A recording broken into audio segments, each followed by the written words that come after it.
Hola, hola, bienvenidos al estudio del Evangelio según San Mateo. Y el día de hoy meditaremos la transfiguración del Señor de Mateo, capítulos 17, versos del 1 al 9. Jesús tomó consigo a Pedro, a Santiago y a su hermano Juan y se los llevó aparte, a una montaña alta.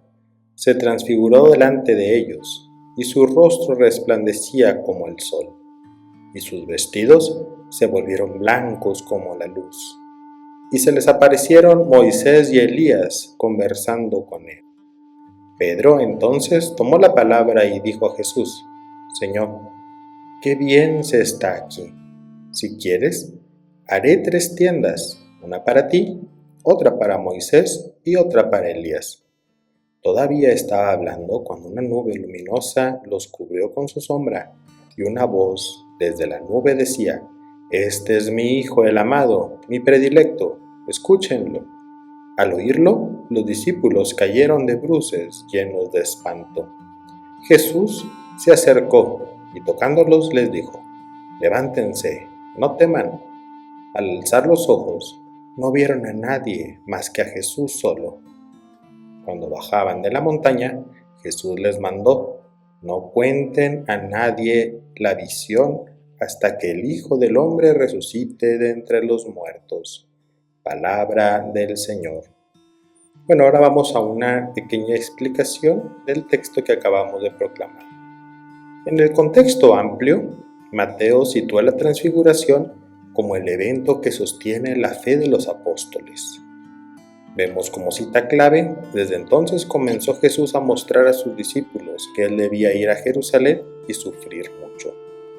En el sentido teológico, la transfiguración es una anticipación escatológica, un pedazo de cielo que cae en la tierra para que los discípulos no sucumban ante la tragedia de la cruz. En el contexto anterior, 6 días antes, Pedro confesó a Jesús como el Mesías, pero inmediatamente después fue reprendido por Jesús al rechazar el camino del sufrimiento. Los discípulos están confundidos y asustados. La transfiguración viene a sanar esa confusión. En el contexto posterior, al bajar del monte, se encuentran con la realidad del mal, el muchacho epiléptico. Los 9 discípulos que se quedaron abajo no pudieron sanarlo. El texto resalta que la visión del monte es necesaria para tener la fuerza en el valle. En el verso 1, los íntimos y el tiempo de Moisés. Kai med emeras ex paralambanei o Jesus tom Petro, kai lacabon, kai loanen. 6 días después, Jesús tomó consigo a Pedro, a Santiago y a Juan, el hermano de Santiago. Los 6 días aluden al tiempo que la nube cubrió el Sinaí antes de que Dios llamara a Moisés. Éxodo 24:16. Jesús elige a 3, el número mínimo para un testimonio jurídico válido en el judaísmo. En esta experiencia también vemos una imagen de una recreación, en donde han llegado a una creación nueva, culmen definitiva, en donde estos 3, los cercanos, Pedro, Santiago y Juan, han experimentado plenamente a Jesús, y ellos son los que sufren y viven la transfiguración, no en Jesús, sino en su propia persona, logrando contemplarlo tal cual es. En el verso 2, la metamorfosis, kai metamorfote emprosten auton, kai elamsen to prospon autu os on Elios. Allí se transfiguró en su presencia, su rostro brillaba como el sol. Metamorfoten indica un cambio de forma, morfe. Fenomenológicamente, la luz no cae sobre Jesús, sino que brota de él. Su rostro como el sol indica que él es la fuente de la luz, no un reflejo como lo fue en la experiencia de Moisés. En el verso 3, la ley y los profetas. Kai du opte, autois Moses, kai Elías met, autu silaluntes. En esto se le aparecieron Moisés y Elías conversando con él. Moisés y Elías representan la totalidad de la revelación. El verbo silaluntes, hablando con, sugiere una consulta. Jesús es pues el heredero de la promesa y quien dará sentido final a lo que ellos escribieron. Jesús es la síntesis entre la ley, que es de Moisés, y los profetas representados en Elías. En el verso 4, la tentación de las escrituras, esquenas. Pies ojo de treis esquenas. Soy mian kai Moses, mian kai Elías mian. Señor, qué bueno que estemos aquí. Si quieres haré aquí 3 tiendas.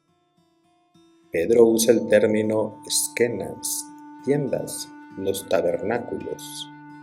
Es una alusión a la fiesta de las cabañas, la fiesta de las tiendas, de los tabernáculos, donde se celebra la presencia de Dios con su pueblo. Pedro intenta domesticar la gloria, atraparla en una construcción para no enfrentar la cruz que se espera allá abajo. En el verso 5, la nube luminosa se gime. Nefele foteine epesquiasen autus, utos estin o ios, mu o agacetos. Una nube luminosa los cubrió con su sombra, y de la nube salió una voz. El verbo epesquiasen, cubrió con su sombra, es el mismo usado en la Asunción, en Lucas 1:35. Es la presencia del Espíritu Santo. La voz del Padre da el mandato final. Huete autu, escúchenle. Jesús es ahora la única autoridad, la única referencia, y nuestra actitud ante Él es una disposición de escucha. En el verso 6 y 8, Eidon ei me auton Yesun monon. Levantaron la vista, no vieron a nadie más que a Jesús. Tras el pavor sagrado, todo desaparece, solo queda Jesús. Esto es crucial. La ley de Moisés y los profetas en Elías han cumplido ya su misión y se retiran. Ahora la salvación depende únicamente de nuestra relación con Jesús.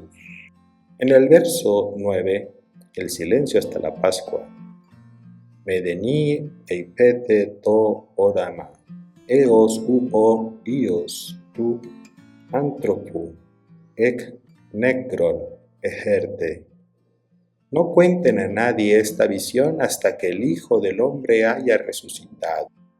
Se impone el secreto mesiánico. Si los discípulos contaran esto ahora, la gente buscaría un Mesías glorioso y evitaría la cruz. La gloria solo se entiende desde la resurrección. Entendamos que este relato es redactado posteriormente a la resurrección. Es una experiencia que han vivido Pedro, Santiago y Juan. Es comunitaria, pero también al mismo tiempo es personal, que no puede ser comprendida y asumida al ser relatada, sino que tiene que ser experimentada. Vayamos a unas ideas o aplicaciones para la vida. Aceptar los 6 días. ¿Qué representaría estos 6 días? Un proceso, un continuo de una recreación. Nuestra experiencia del conocimiento de Dios es gradual. Tenemos que comprender esto hasta que llega al día 7 en su plenitud. esta transfiguración que experimentamos nosotros, logrando contemplar la divinidad de Dios en Jesús, contemplarlo tal cual es. Segundo, no construir tiendas prematuras. En nuestra vida vamos experimentando dificultades y cosas muy plenas y felices. Tanto unas como las otras son efímeras, son pasajeras, son temporales y terminarán. No podemos quedarnos en la tentación del bienestar, del placer y del gozo. Tenemos que bajar al valle y continuar con nuestra vida, experimentando la transfiguración también en medio de las dificultades. Tercero, escuchar al Hijo. Se nos da una línea clara, el silencio, una actitud, una disposición del conocimiento de Jesús, estar atentos a su voz, estar atentos a su manifestación, descubrirlo en cada momento de nuestra vida. Y por último, Jesús solo basta. Si hemos experimentado la ley y los profetas, han sido parte del camino de la revelación. Podemos conocer a Dios desde ahí, nos dan pistas y pautas, pero el culmen de la revelación la encontramos en Jesús. A modo de meditación y contemplación, escucharle a Él. El objetivo no es oír y aprender lo que ha dicho, sino empaparse de lo que ha vivido para vivirlo nosotros. Lo importante no es lo que nos ha dicho con palabras, sino lo que ha manifestado en su propia vida. No se trata de esperar que se produzca en nosotros una transfiguración, sino de descubrir nuestro ser no desfigurado. No tengo que caminar hacia una meta fantástica que me prometen, sino descubrir ya en mí el más sublime don, Dios mismo. No se trata de esperar que me añadan avalorios o caprichos externos, sino de vivir mi realidad esencial que ya está en mí. Durante mucho tiempo hemos imaginado a Dios en las alturas, pero está en la profundidad de mi propio ser. Fray Marcos. Bueno, hasta aquí mi compartir el día de hoy, esperando que les sea de mucho provecho. Compártanlo a aquellos que crean sea necesario. Suscríbanse si no lo han hecho. Déjenos sus comentarios, ya que esto nos enriquece mucho para seguir haciendo nuestros materiales y aclarar sus dudas. Bendiciones y nos vemos en el siguiente video.